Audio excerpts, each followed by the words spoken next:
guys, I'm here to help you get through that benchmark test that we took in class. Hopefully you came and picked up your quiz as well as the results, your Scantron sheet, so you can see which ones you got correct, which ones you missed, and hopefully you'll work out the problems that you missed here on the board along with me.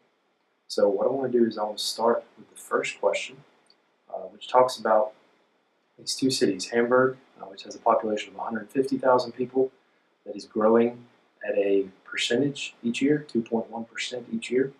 And we also have this city or town of Chickville, which has a population of 180,000, is increasing by 2,000 people per year. So our goal is to figure out about how long is it going to take, approximately how long will it take for these two cities to have about the same population. Okay? So important information, we know this town or city of Hamburg has an initial population of 150,000 people. Okay? That's their starting population. So starting population 150,000. We also know that it is growing by 2.1% every year. All right? Now, the second town, Chickville, starts off with 180,000 people. This is the more populous city. It's got more people than Hamburg does. And it is growing or increasing by 2,000 people per year. Okay? So starting population of 180,000, and then this is the way it's changing, growing by 2,000. So we've talked about this and discussed it in class. One of the big ideas that you learn in Math 1 is how to differentiate or distinguish between linear functions and exponential functions, and the way those look and the way the information is presented for those different types of functions. So when we're looking at this town of Hamburg, we see that it's growing by a certain percentage, 2.1%. Anytime you see a population with some value that is either increasing or growing, or decreasing or shrinking by some percentage, that's a giveaway that this is an exponential function. Because let's say that you start with $100 and you earn 10% on that money. Okay? So 10% of $100 is an extra $10. So now you have 100 plus the new 10 that you earned from that percentage. Now you've got $110. The next time you take 10% of that value, 10% of 110 is actually, I believe it's 11, yeah, 11%.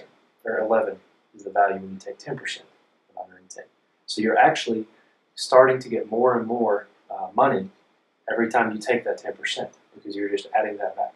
This is what we talked about when we dealt with interest. Okay? So when you're building interest, that interest starts to increase and increase and increase the more money that there is in the account, whether it's like a savings account or if it's a credit card, the interest that you're having to pay back is going to continue to increase the longer you wait to pay that off. So anything growing or decreasing by a percentage is an exponential function.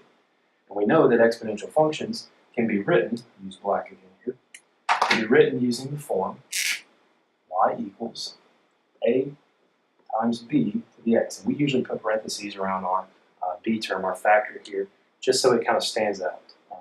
We realize that that is the term where our growth, that's the factor that we're multiplying by each time. So, a couple things. We know that our population is going to start at 150,000. The A term, the term outside the parentheses or at the very beginning, that's where you put your starting population, your starting value. The term in the parentheses needs to be the number we multiply by. And the common mistake is to just take 2.1 and either write that number here or to remember to change it from a percent to a decimal. So we have 2.1%. Remember the trick to turn it into a decimal, move it 2 places to the left. So this becomes 0.021. And so some people will think, okay, 0.021, I'll put that in there. However, remember that anytime you have a factor or a number you're multiplying by that is greater than 1, that's when you have an increase or you have growth. And we want growth here. It says the population was growing. If it was less than 1, then that is not growth. That's actually going to be decay. It's going to decrease. So right now, if I just use this, that would change this to the population decreasing. So if you remember, the way this works is you always put a 1 in front, because this preserves the 100% of the people that were already there, and then we're just adding 2.1% onto that. So it's really 102.1%, or in decimal form, 1.021.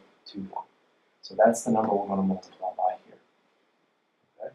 So there's our factor, and then x just represents however many years it's been since we started looking at the population. So that is an exponential function. Then we come down here to Chick-fil. Now Chick-fil is a little bit different, because if you look at its information, it does start at a higher value, but it's growing by the same number. It's not growing by a percent, but a single number. So every year, there are 2,000 more people that are going to be living in Chick-fil.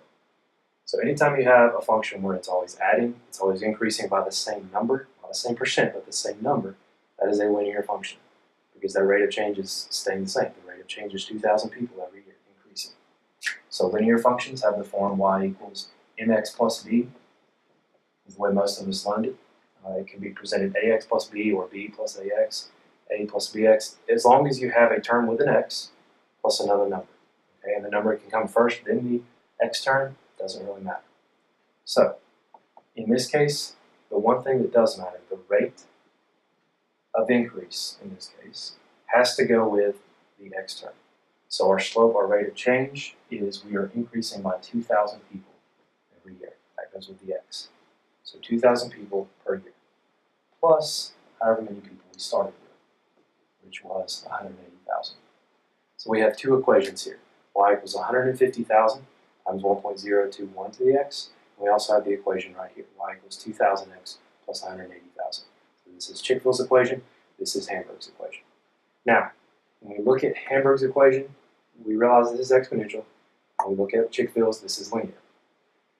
If we're trying to figure out how many years it's going to take, well, we could make a table and begin just figuring out for year one, what's the new population going to be? For year one, what's the new population going to be here? However, that's going to take a little bit of time. We have a calculator that will allow us to do a lot of these things much more quickly. So what I'm going to do is I'm going to include a little video clip right here of the work that you would actually do on your calculator. So what you do is you take your y equals, and you would plug your functions in to your y equals. So you would type in 150,000 times 1.021 to the x power, and then you would type in 2,000x plus 180,000 into your y2.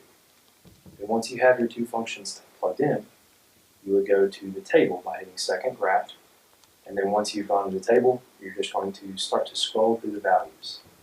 If you looked at 0, you would have seen that there was a population of 150,000 at Hamburg at the start and 180,000 for Chick-fil at the start. We want to scroll down to the values that are given. This is a multiple choice question, and the only possible answers were 15 years, 17 years, 19 years, or 21 years. So we're going to look at those values and just compare them. So I just want you to look at these values, compare them back and forth. You need to skip forward a little bit or rewind it a little bit so you can see those in detail. That's fine. But as we look through this problem, what we're going to see is that the population is the closest when we have an x value of 17. So that means 17 years from the time we start looking at the population. That's going to be the time where these two populations are the closest.